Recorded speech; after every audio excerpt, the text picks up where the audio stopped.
no secret that I love retro games. If you've been on my stream, if you've watched my YouTube videos, you'll know that it's just something that I love. In fact, retro games take about, I would say, 30 to 40% of my playtime, and modern games takes the rest. What I want to do today is show you a compilation of 5 games that I picked myself a stack of 5 games. I'll be showing off some platinums that I got for them. And maybe the idea behind this video is to just give you some recommendations. Maybe you're not a fan of retro games and you only play modern games and you want to give a shot on some retro games. Well, this is the video for you, because I'll be showcasing some good retro games to go and get platinum fors. And starting off, we have Arcade Classic Anniversary Collection. And this, my friends, is very good. It's a compilation of classic arcade Konami shooters. You also have the arcade Castlevania game, which Haunted Castle, which is not a great game in my opinion, but it's still there. What I enjoy about this compilation is that you have a number of games that are absolutely phenomenal to play. Nemesis particular, Life Force are some of my favorite games to play, and they're just absolutely well done. The emulation is fine. I couldn't see anything out of the norm. It seems fine. This trophy list requires you to hit a certain threshold of score, which is not that hard because you can use save states. There's no rewind function in this game. However, you can use save states sporadically as you wish, and it will not nullify the trophy. So if you do want to use that, no problem.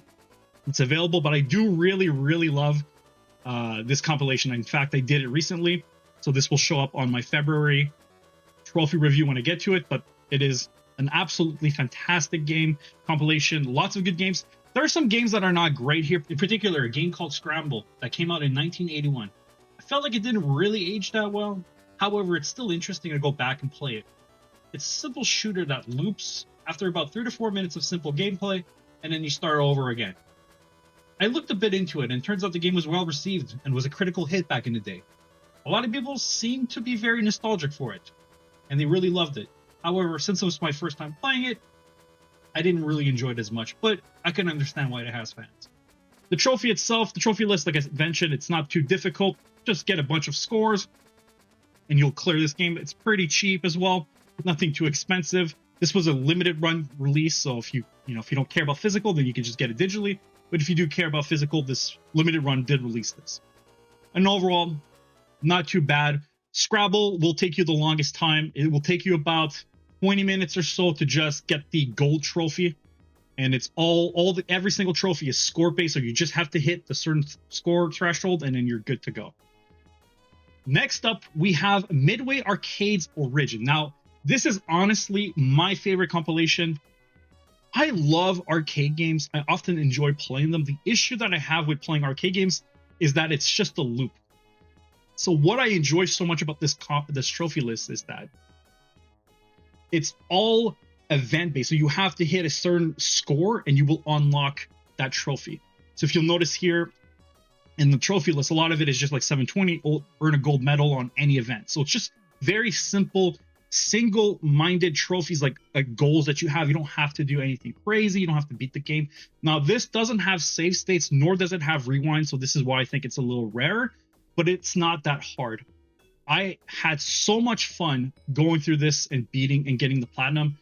It's something that I wish we would see more often, even if it's just digital only or whatnot. But I really enjoy having these arcade compilations and just going through the list and trying to get as many trophies, because by having a trophy per game, it really sets it so you have to hit a certain score and you have to practice that specific stages. Now, it's not very hard, but it's also not easy. So you will have to retry certain stages over and over again. So just bear in mind that it's not something that you will get the platinum trophy immediately or pop these trophies. You will have to restart and get into the rhythm, which I think is the beautiful thing about retro games. It's what I enjoy about retro games is simply that aspect where you constantly get in the rhythm of things and you just get better and better, and it's just phenomenal. Some of my favorite games in here was definitely Gauntlet. I really enjoyed Robotron. I actually think that Robotron is a really great game. I think it really aged well. specifically the look of it. I think it looks great. I love the colors. It's just a fun game. This trophy list, I cannot recommend it enough. I almost wish this had a PS4 compilation so I could get the trophies again, or just a re-release on the modern systems. But this is a lot of fun. But great game, great compilation, a lot of fun to go through, and just highly recommend it. Next on the list is, this is the platinum that I got for Platinum 100, because this is the system I grew up. The first system that was mine, I had an NES growing up, but the first system that was given to me for Christmas was the Sega Genesis, or the Mega Drive if you're overseas. And this system is absolutely phenomenal. I grew up being a Genesis fan, and it's just a system that I'm very nostalgic for. The unfortunate thing for this game is that this game got delisted. You cannot buy this digitally anymore. However, the physical copies are still extremely cheap. So if you watch this video and you think this sounds fun, to definitely pick it up. I do think of all the games I'm going to show you today, this is definitely the best compilation. It basically has all the good Genesis games, but what I enjoy the most in particular about this game is that it has something called the challenge mode. You can see here that we have a trophy to unlock 10 challenges, and you have to get all the challenges. Now, this is not very difficult, but if you're not experienced with retro games, or if you're not into the mindset of trial and error and repracticing, then you might struggle a bit. But if you're staying patient, I promise you anyone can get this. It's just about repetition and practicing. The challenges that this game has is set pieces in each game where there's a situation that's present. For example, you have almost no life in Golden Axe and you got to beat this boss, which is fun in itself, and you could restart as many times as you want. It brings you up to that point. It's like if the game had a save state and loaded the save state in a problematic situation, and you had to get better and better and practice it. It's a lot of fun. I honestly absolutely love this list. I had so much fun playing through and beating all these challenges. I wish that this list comprised of just challenges. Now, there is a ton of trophies, like columns here, getting a score of at least 5,000. These you could use the rewind feature in the game and save state, so a lot of them are easier. However, the challenge modes do not have, you cannot use rewinds or save state, which I actually kind of like it, because it's short burst challenges, right? So the challenges are literally like 15 to 30 seconds. So it's just about repetition and practicing. So it would kind of ruin it if you could rewind it. It would not be a fun list, in my opinion, if you could do that. I almost wish that this list made it entirely of just challenges. In my dream game, if I were to just design a trophy list, that would be the dream trophy list of what I would like to see the most, would be a compilation of a certain system. For example, like the Sega Genesis, and it would be comprising entirely of just challenges. Like, give me like 100 challenges. That's all like different situations, low life, not getting hit, and just allow us to play through these challenges that are between 30 seconds to 2 minutes, almost like the NES remastered collection, or like the Nintendo World Championship. If they could do that for Sega, like a compilation of all these games, and have all these challenges, and each challenge is tied to a trophy, or just have 100 challenges and you have to get all 100 challenges to get the platinum, that would be the most ideal trophy list in my mind. But yeah, I grew up being a Genesis fan, so maybe I'm just a bit biased, but I would absolutely love a compilation list of just challenges, Nintendo World Championships, but just bring it to Sega and just have a trophy list tied to that, and I would buy that day one and just have a ton of fun. Next on the list, we have Battle Garega. Now, this game is very well loved, and I will be honest, I did enjoy this game, but I do think it is a bit overrated. A lot of people, this is their favorite shooter.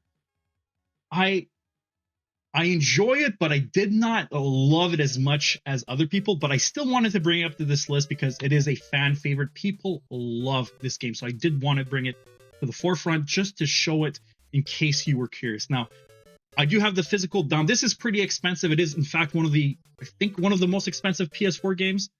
So maybe not buy the PS4 collection if you don't have it already, just buy it digitally.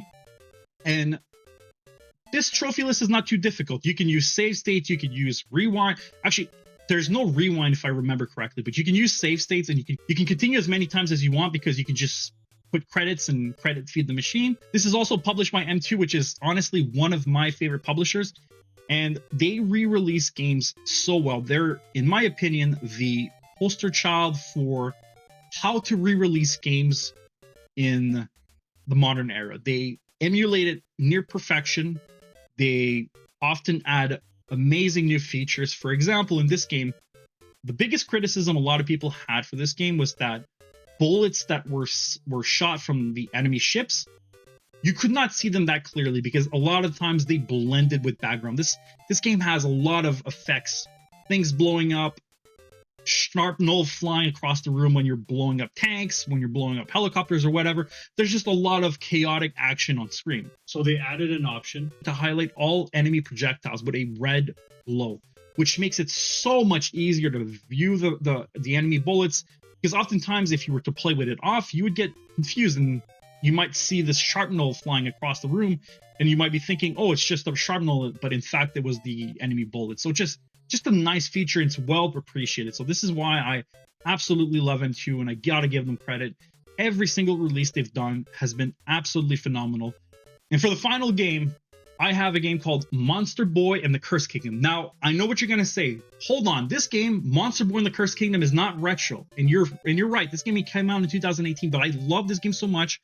And the series is a retro game. It's been existing. You know, there's been a ton of Monster Boy games, so I did want to highlight this because I feel like this game deserves more love. I cannot praise this game enough, and I have the copy here. This also has a PS5 re-release, so you can get it on PS5 if you'd like. And this is sort of why I enjoy both. I enjoy retro games and I enjoy modern games.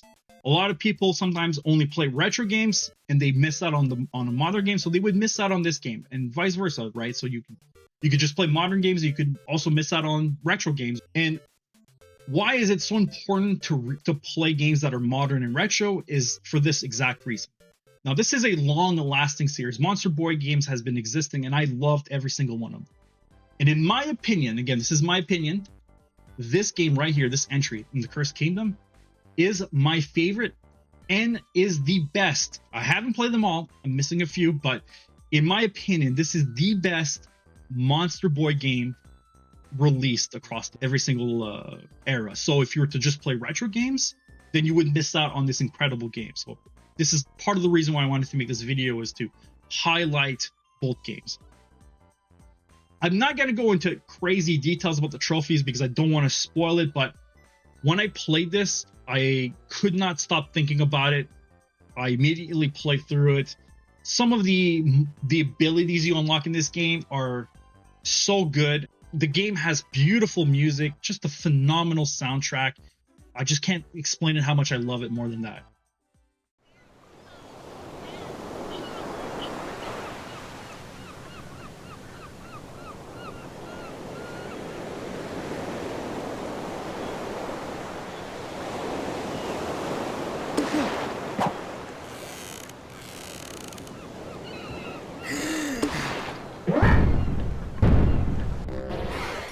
And I'll do it. These are the 5 games that I really want people to play. Just absolutely phenomenal game. Again, I kind of lied to you because technically Monster Boy and the Cursed Kingdom is not retro. However, it's still a retro series. So let me know what you think about these 5 games. Has any of them interested you? Have you thought about picking any of them? Have you played any of them? And if you did, please let me know what you think of these games. If you like this type of series, let me know if you want more. I could do another part. In fact, I got a ton of retro recompilation games that I could do. When I thought about making this video, these are the 5 games that stood out to me and something that I really wanted to make. So I appreciate you watching. Take care of yourselves, and I'll see you soon.